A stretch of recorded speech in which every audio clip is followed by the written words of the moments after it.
नमस्कार दोस्तों, क्या हुआ जब अयोध्या में प्रकट हुआ साक्षात पुष्पक विमान। राम मंदिर में काम कर रहे मजदूरों ने जब यह नजारा देखा तो सभी के पैरों तले जमीन खिसक गई। 22 जनवरी प्राण प्रतिष्ठा से पूर्व अयोध्या में इतने बड़े चमत्कार का होना सभी को आश्चर्य में डाल रहा है। कुछ लोगों ने इसके साक्षात दर्शन किए हैं, जिन्होंने अपनी आंखों देखी।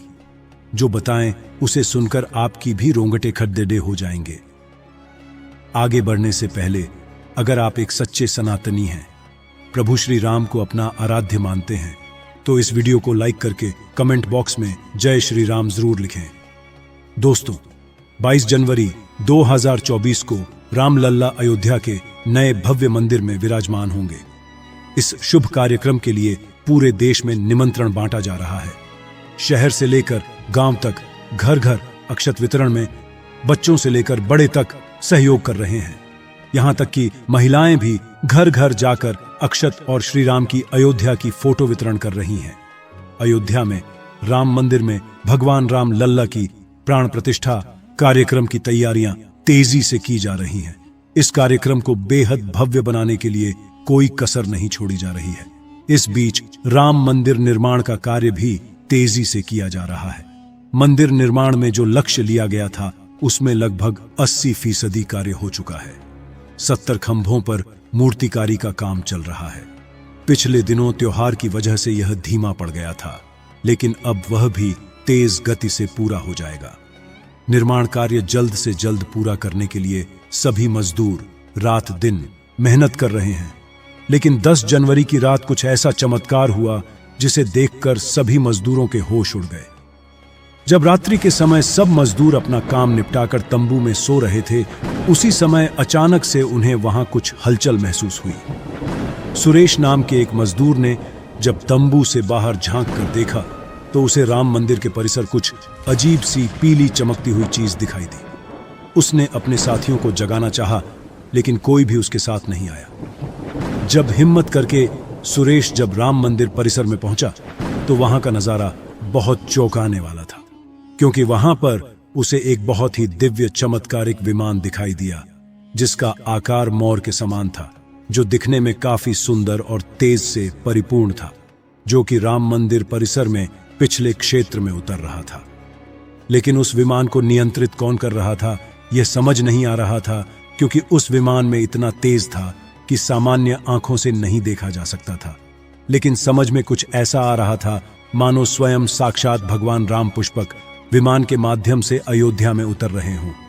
सुरेश ने यह चमत्कार अपनी आंखों से देखा, लेकिन अचानक से ही वह बेहोश हो गया, क्योंकि वह उसके तेज को कुछ सहन नहीं कर पा रहा था। सुरेश जब सुबह उठा तो वह उसी स्थान पर मौजूद था और उसके साथ ही मंदिर निर्माण कार्य पूरा करने के लिए जा रहे थे। उसने सभी को रोककर रात्रि की सच्चाई बताई, लेकिन सभी उसकी हंसी उड़ा रहे थे। लेकिन सुरेश मन ही मन समझ चुका था कि प्रभु श्री राम अयोध्या आ चुके हैं। ये उसके लिए सौभाग्य था कि उसे इतना सुंदर दृश्य देखने को मिला, जहां शायद उसने साक्षात पुष्पक विमान के दर्शन किए थे। यानी कि प्राण प्रतिष्ठा से पहले अयोध्या प्रकट हुआ साक्षात पुष्पक विमान। दोस्तों, देश के अलग अलग हिस्सों में कई बार अजीब सी आकृति के विमान देखे गए हैं, जिनका संबंध कई बार तो एलियन के साथ जोड़कर भी देखा जाता है। यानी कि अयोध्या में उस रात्रि को मोर की आकृति का विमान देखना वास्तव में प्रभु श्री राम का ही कोई संदेश हो सकता है। लेकिन क्या यह विमान सचमुच में पुष्पक विमान है? इसकी आखिर क्या गारंटी है? इसे समझने के लिए हमें पुष्पक विमान के रहस्य को अच्छे से जानना पड़ेगा। आगे रहस्य बताएंगे, जिसे समझकर आपको यकीन होगा कि अयोध्या में पुष्पक विमान का प्रकट होना कलयुग का सबसे बड़ा चमत्कार है। रामायण पुष्पक विमान का जिक्र है, जो पहले कुबेर के पास था। इसके बाद रावण ने उसे अपने सौतेले भाई कुबेर से लंका समेत बलपूर्वक हथिया लिया था। फिर रावण इसी के जरिए कहीं भी आता जाता था। रावण को हराने के बाद यह विमान श्री राम के पास आ गया। वह जीत हासिल करने के बाद इसी विमान के कहीं जगह होते हुए अयोध्या पहुंचे थे। रावण ने इसी के जरिए पंचवटी आश्रम से सीता का हरण किया था और उन्हें उस पर बिठाकर लंका ले गया था। कहा जाता है कि पुष्पक विमान आज के विमान की तरह था। पुष्पक विमान के जरिए रावण हवाई मार्ग से सफर किया करता था। रावण को मौत के घाट उतारने के बाद उसी विमान के जरिए प्रभु श्री राम, माता सीता और लक्ष्मण लंका से अयोध्या लौटे थे। रामायण में जिस तरह से पुष्पक विमान का जिक्र मिलता है, उससे तो यही लगता है कि यह आज के हवाई जहाज की तरह था, लेकिन तकनीक के मामले में मॉडर्न एरोप्लेन से कहीं आगे था। रामायण के सुंदरकांड के 7वें अध्याय में पुष्पक विमान के बारे में जानकारी मिलती है। पुष्पक विमान की आकृति मोर की तरह थी। यह अग्नि और वायु ऊर्जा से उड़ान भरता था। इसकी तकनीक इतनी उत्कृष्ट थी कि इसका आकार छोटा और बड़ा किया जा सकता था। कहा जाता है कि रावण अपनी पूरी सेना को साथ लेकर इस विमान से उड़ान भर सकता था। पुष्पक विमान अपने चालक की इच्छा के अनुसार गति पकड़ता था। यह मन की गति से उड़ान भर सकता था।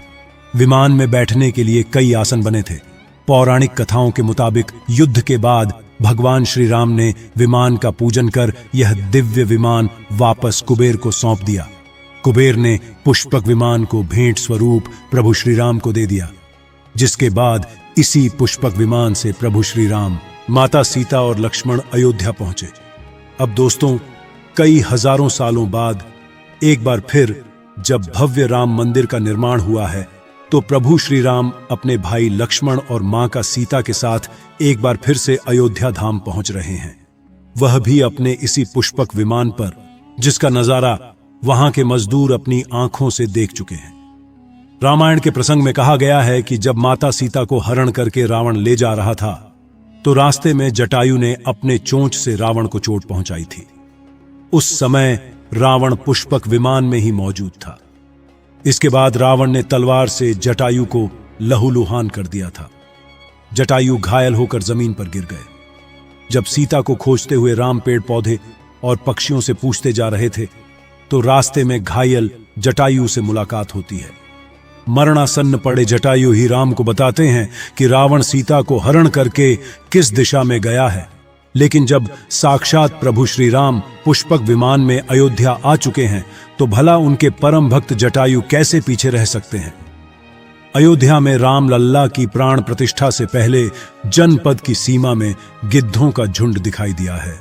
स्थानीय लोग इसे गिद्धराज जटायु से जोड़कर देख रहे हैं। वे इसे शुभ संकेत भी मान रहे हैं। मिल्कीपुर तहसील क्षेत्र के गांव धरौली में पिछले 10-1-2 दिनों से गिद्धों का झुंड वास कर रहा था। हालांकि उस गांव से गिद्ध उड़ गए हैं, लेकिन अयोध्या की सीमा में यहां वहां दिखाई दे रहे हैं। गांव वालों का कहना है कि पिछले 20 वर्षों से हम लोगों ने इलाके में गिद्ध नहीं देखे। अब जब राम मंदिर बन रहा है, तो इस गांव में लगभग 50 की संख्या में गिद्ध आकाश में दिखाई दे रहे हैं। उनमें से 10-12 गिद्ध गांव में ही सेमल के पेड़ पर वास कर रहे थे। गिद्धों के दिखने की घटना को ज्यादातर लोग राम से जोड़कर देख रहे हैं और शुभ संकेत भी मान रहे हैं। 22 जनवरी को होने वाले प्राण प्रतिष्ठा के समारोह में देश के प्रधानमंत्री नरेंद्र मोदी ने देश विदेश की कई महान हस्तियों को